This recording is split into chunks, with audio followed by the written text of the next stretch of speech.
મહેસાણા તાલુકા health centre ખાતે Ayushman card કાઢવાની કામગીરીમાં અનેક પ્રકારની સમસ્યાઓનો સામનો કરવાનો વારો આવ્યો છે। આયુષ્યમાન કાર્ડ માટે જરૂરી દસ્તાવેજ, રેશન કાર્ડ અને આધાર કાર્ડમાં ઓનલાઈન ભૂલોના કારણે આયુષ્યમાન કાર્ડ કઢાવવા ધક્કા ખાવા પડી રહ્યા છે લોકોને।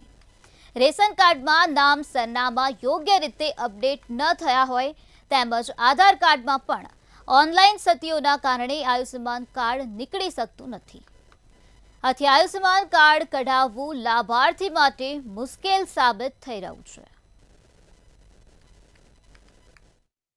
જ્યારે આવું છું મારું કાર્ડમાં જે એન્ટ્રી કરેલી છે એ મારા નામની જગ્યાએ નાનો નામ RRR એવું લખાઈને આવે છે અને એના કારણે મારું કાર્ડ બનતું નથી અને છેલ્લા 3 મહિનાથી હું ધક્કા ખાઉં છું।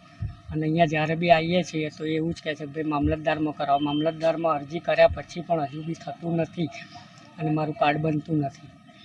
તો કેવા તમે તપાસ કરી તો શું જાણવા મળ્યું? જાણવા મળ્યું કે ભાઈ ત્યાંથી એન્ટ્રી નથી થતી અથવા અપડેટ નથી થતું, એના કારણે આ પ્રોબ્લેમ તમને થઈ રહ્યો છે। ત્યાંથી જ્યારે અપડેટ થશે ત્યારે અહીંયા તમારું કાર્ડ બનશે। મારે આ મા કાર્ડ કાઢવાનું છે મારું, તે હજી થતું નથી। રેશન કાર્ડનું હવે થઈ રહ્યું છે। આખો અંગ્રેજીમાં બધાના નામ પૂરતા 6 વ્યક્તિ છે એ બધાના નામ નથી એમને કર્યા, કો તો અટક નથી લખી, એ બધું પ્રોબ્લેમ છે। તો કેવી રીતે હેરાન કેવી રીતે થાવ છો તમે? અમે આ ક્યારના 4 મહિનાથી ધક્કા ખાઈએ છીએ મા કાર્ડ કઢાવવા માટે। આ તો નસીબ જોગે અમે બીમાર નથી પડ્યા એટલે સારું છે।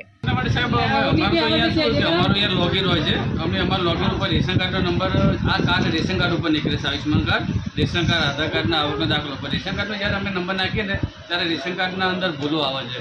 નામની જગ્યાએ DD લખેલું હોય, XX લખેલું હોય, તો અટકના અંદર પટેલની જગ્યાએ ચૌહાણ લખેલું હોય, ચૌહાણની જગ્યાએ સોલંકી લખેલું હોય, એટલે આવી ભૂલો આવે છે। એટલે આ રેશન કાર્ડની ડેટા એન્ટ્રી જ્યારે મામલતદાર કચેરીમાં જ્યારે રેશન કાર્ડ નવું બન્યું ત્યારની આ ભૂલો છે, એ ભૂલોના હિસાબે આયુષ્યમાન કાર્ડ